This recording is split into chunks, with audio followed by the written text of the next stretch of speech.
Hey, what is going on, everybody? How are you all doing today? I hope you all are having a wonderful and fantastic day today, and if not, hopefully you all will have a better tomorrow. So, we are in the off season for RWBY, so once, maybe twice a week, there will be RWBY discussions coming out because, let's be real, after Volume 7 has ended, well, there's a lot of issues with this volume, and there is a lot to talk about, in which we're going to be getting to a lot of it because my God, this volume. What have you done? What have you done with this volume? So we will be talking about a lot of those issues. So alongside the pop culture news as well as just news that goes on in general, we will also be having RWBY discussions a few times in the week. So be sure to look out for those. And there's a lot that needs to be discussed in terms of this volume because, oh boy, there's a lot of issues with it. So without further ado, let's get started. So, how about that Faunus Discrimination, right? Yeah, it died with Adam. I mean, let's be real. Where was the Faunus Discrimination at all in Atlas? If anything, Volume 7 should have been about Faunus Discrimination as well as the Schnee family. That is what it should have actually been. Instead, the writers, instead of making a good creative plot, right, they decided, let's do plot lines that are based off the political spectrum and try to force real world politics into the series that had nothing to do with the show and did not do anything for the series at all whatsoever. I mean, let's be real. It didn't do a single thing. It made no effect on the world of Remnant at all, or Atlas for that matter, if you actually think about it. Because, I'm just going to say it right now, this plotline just completely destroyed what Faunus Discrimination could have actually been. And this could have been the perfect time to talk about it. Because this election crap never needed to happen. It is a waste of space. It is nothing but filler. It does not make you get attached to Mantle or Atlas, either one. And it's just garbage. And it introduces the most useless character in the entire series of RWBY that I've ever seen. I mean, look at it. Jacques' whole plan after getting on the council, what was he going to do? He was going to lift Ironwood's embargo, which would have, for one, obviously helped the Sheena's company, but two, this would have actually helped Remnant as a whole. So, Jacques was actually going to be doing a good thing, if anything. So, yeah, they just took down a character who was actually going to make a good move for Remnant, and not just Atlas. Congratulations, writers. Oh, man, such a good plot line. Oh, man, so good. Ugh, terrible writing. And then, with them completely, ending Adam's character. Thing is, they terminated a huge plot line for Atlas and Faunus Discrimination. Now, did they completely terminate the idea? No, because they still could have actually gone with it. Which, here's the thing. This also could have gone into Adam's backstory, despite the fact that he is already gone by this time. You could have had somebody that could have known Adam, and told us his backstory and how he got the brand, all these things, and instead the writers just threw that aside because Faunus Discrimination apparently doesn't matter, because apparently it's not a thing in Atlas, despite the fact that we've heard them say so many times that Atlas was supposed to be the pinnacle of Faunus Discrimination. It was supposed to thrive the worst here, right? Yeah, so much for that. Yeah. Oh, yeah. Despite the fact that the series has set up Faunus Discrimination since Volume 1, and then here we are in Atlas, and nope, not at all. It's just thrown away. And here's the thing. You want to tell me that, oh, there was Faunus Discrimination because that guy called Blake a stupid Faunus. Here's the thing. Just because that name calling was the only thing that happened in Atlas, that's not bold. That's not a whole entire plot line. That's just nothing more than treating Faunus Discrimination as an afterthought. I mean, Faunus Discrimination was supposed to be the key plot point. And then, of course, because of this guy saying that, Weiss throws him in the dumpster, which I don't see what that does for Weiss's character. In fact, Blake left the White Fang because Adam was hurting others. So by having violence on somebody by throwing them in a dumpster, that doesn't justify anything. Like, that doesn't solve any problems. And here's the other thing. Let's talk about this as well. You also had Goat Girl here, or Sheep Girl, whatever, Fiona. Thing about her is, You didn't see any discrimination towards this character, and yet she's a Faunus. She lives in Mantle. There was supposed to be discrimination, right? None. None whatsoever. She's treated as an equal like anyone else. And here's another thing. At this point, the closest thing that we've ever actually seen to Faunus discrimination would be when Velvet was being bullied by Carden. Because that's about it. And I mean, Carden was a bully. Yeah, he did bully Velvet that one time in the cafeteria in Volume 1 over her ears.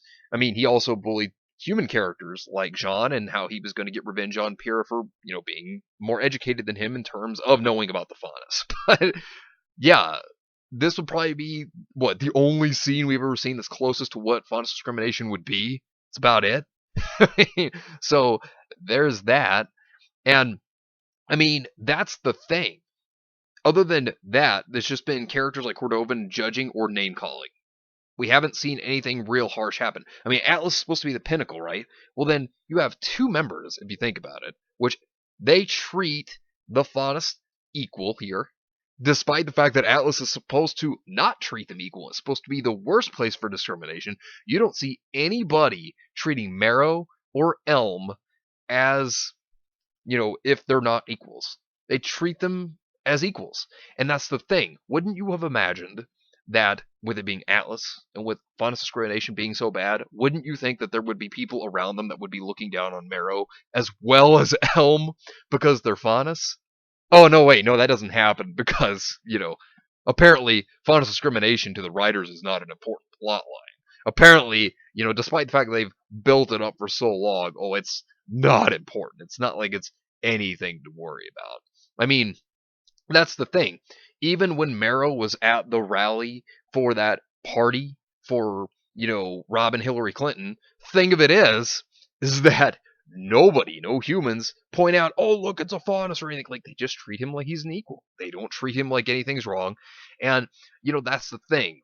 You would have imagined, considering that they had these two characters, you would have imagined with Faunus discrimination that somebody would have pointed that out, would have had issue with them. Or look at Neon Cat. She's also another character that which they hardly even had in there at all, just for one scene. And she wasn't even discriminated against by anybody for being a huntress in training. There's also that. So where's the discrimination supposed to be? I mean, there's no plot line for it. You just have all of this here. And, they could have done something to where Neon Cat, for example, could have been friends with Blake, maybe. And she could have gone on about how, she is happy because she thinks about how she can help others and not worrying about Faunus discrimination, how other classmates of hers could even discriminate against her. Instead, they don't do this at all. They don't focus on her or her troubles at all, which she has no troubles, because obviously there was none to be shown. She was just there for a training session and fan service to throw her back in there. But that's the thing. You could have done that as a cool plot line for her character, as well as throwing in Faunus discrimination. Faunus have equal rights in Atlas, despite the fact that, there's supposed to be this Faunus discrimination. Look, you have a Faunus and a human working in the mines together. Now, if you remember, back in Volume 1, Blake states that they were known, the Schnee company was known for its harsh labor practices. Now, isn't that funny that we don't even get to see any of that? Ilya, her own parents, died because of the mines, because of the terrible things that happened, of the terrible labor laws, supposedly. And not only that, she was discriminated against for being a Faunus. That's why she hid her identity. That was the whole point, because she was afraid of Faunus discrimination. So she hid her own identity and acted like she was one of the humans. But yeah, that doesn't exist in Atlas. We don't see any of this stuff. And I mean, they could have very easily focused on the mines. They could have very easily done that. Now, I'm not talking about where they go to make sure a mine is okay and grim infested. I don't mean that. I mean, they could have actually shown something. Maybe Adam's backstory to where he was being abused in these mines. Or other Faunus, for that matter, being abused in the mines. And then maybe Team RWBY or Blake or somebody could stand up against it. But no, they don't even do that. Faunus don't have unequal rights in Atlas. I mean, look at this. Another Faunus here has a job that other humans that we saw within Chapter 8 and Chapter 9 in the Schnee Manor had as butlers for the Schnee family. This one was a Faunus. You don't see Jacques having any issues at all with this Faunus coming up to him and telling him about how Watts had taken over the system after he had control of it. Doesn't seem like there's an issue at all here, except for, oh no, I can't believe that we've been shut out of our system. Like, there's no discrimination here. So, for people to say, oh, there's Faunus discrimination, the writers didn't focus on it. Where is the discrimination? You know, they really could have done that. They could have worked on this volume. This could have been the plot line instead of that terrible political crap. I mean, the other thing here is that this discrimination also falls under Weiss's arc, considering the Schnees are also connected to that, which could have been a huge pivotal moment for Weiss as well, in which they don't try to work on. They don't try to work on this for Weiss. They don't try to work on this for her family. The Schnee Dust Company's known for the bad practices, so where's the focus on that? You know, like, the writers had such potential for a Faunus discrimination and a Schnee family plot line here, and then they don't do it. Weiss herself even states that because of the White Fang and what they did to her family, because they would go to her family and friends, kidnap and murder them, and it made for a difficult childhood for Weiss growing up. I mean, we could have seen the backstory with that, right? There could have been something there, and instead, they don't even give us that. They don't even show us that. They just make you think, well, something happened, but there's no reveal, when this is the volume to have revealed this. They even stated that they couldn't have Volume 7 without Weiss, whenever they don't even do anything with Weiss. Like, how? Like, how do the writers mess this up? Not only that, but like Jacques, Jacques, like I said, has no problems with Faunus whatsoever. None at all. We never see a single moment of him, of all people, having any issue with the Faunus whatsoever. And when you think about it, with Weiss, here's another thing. Blake is her teammate, obviously. And Jacques, he saw Weiss with Blake when they had that stupid Twitter conversation between the two of them, because that's pretty much how it played out as. Didn't say a word about Blake. Didn't even pay any form of attention to her, as if she didn't matter. I mean, there is no Faunus discrimination here. And that's the thing. This could have played into that as well. This could have played into Weiss's arc. This could have played into the Schnee Dust Company and the whole thing revolving around that Jacques character. And instead, they have to have Jacques as a Orange Man bad allegory rather than try to do something like that. It's just sad. And I want to bring up another character that could have been so much drastically different, because I'm going to talk about Jacques and what could have been in another video. But let's talk about Robin Hill, or Robin Hillary Clinton, because that's who she is. Robin Hill as a character is the most useless character I've ever seen in RWBY. While she has a wonderful voice actress, I mean, Christina V is a very good voice actress, I feel like her talent's just wasted on a terrible character. Like, Robin Hill is such a bad character. And here's how things could have been done better for Robin Hill to actually be a good character. Because, for one, she's meant to be Robin Hood. That's who she's based off of, right? And instead, they just, like I said, use her for a political allegory. Nothing more, nothing less. Which made her character completely useless. Well, here's what you could have done. Have her steal supplies from Mantle for the Faunus. She could have been a human who believed in Faunus rights, and so what she could do is she could steal for them. And let me get to another point.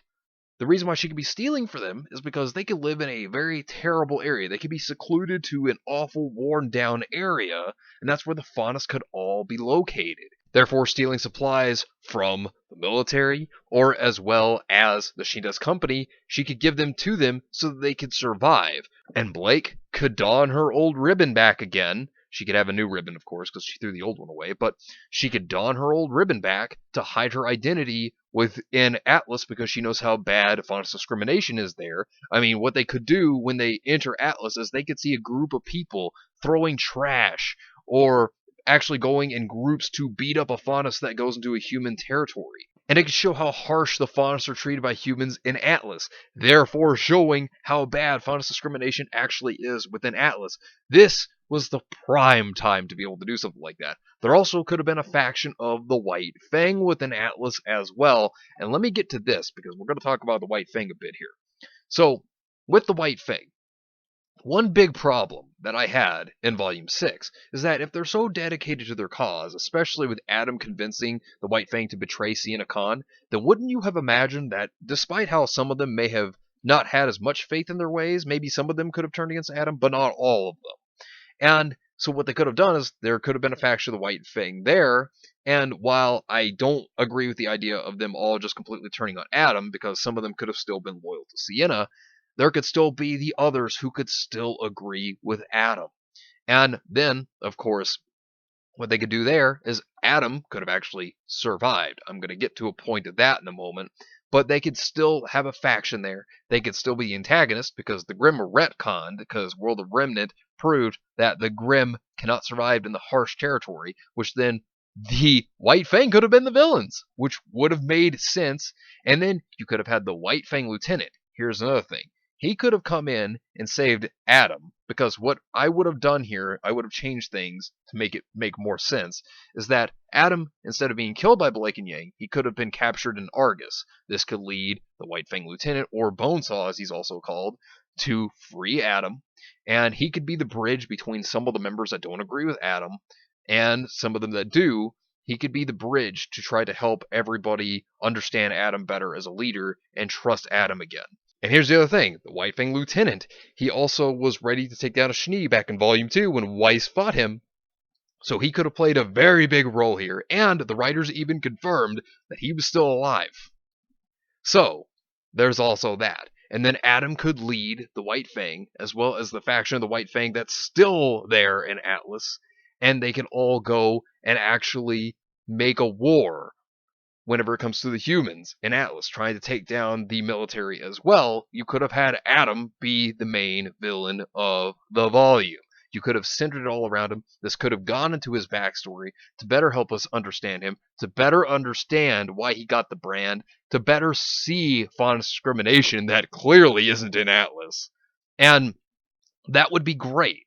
That would have been so much better of a plot line than the terrible political crap. You could still have Blake and Yang fight Adam again, and, that would be so much better, because, let's be real, the brand. What was the point of the brand if there wasn't anything when it comes to Faunus Discrimination going on in Atlas? I mean, like I said, what's the worst thing that we saw happen? Alright, a drunk guy, mind you, someone not in the right mindset, calling Blake a stupid Faunus because she didn't like the way Mantle looked. And not only that, but looking at Adam's character, this makes the brand completely meaningless, because what would there be a point of branding Adam's character if this discrimination's not going on? I mean, they don't even try to tell you his backstory. They don't even mention Adam's name at all in Volume 7, period. So what's the point of the brand if there isn't discrimination going on in Atlas, that we don't see any? I mean, that's why I'm saying discrimination died with Adam. The potential here, it died when they just ended Adam's character. Once that happened, it was all gone. And then they treat it nothing as an afterthought in Volume 7, with the one drunk guy saying something about it. That's it. There was no other discrimination. You see other Faunus, they have equal jobs, and it just seems like they have equal rights, because you see nobody talking down to any other Faunus other than Blake in the one scene with the drunk guy. Therefore, the potential of Faunus discrimination has been completely destroyed, because now that there's the whole Salem coming to Atlas in Volume 8, what room is there to talk about Faunus discrimination at this point now? Jacques has already been arrested, Weiss's arc completely got shafted, so what is there? The writers, you want to talk about botching something up terribly that was set up all the way back in Volume 1, set back up in the beginning. I mean, Chapter 2. I mean, even before that, you can go back to the Black trailer even, with Blake and Adam.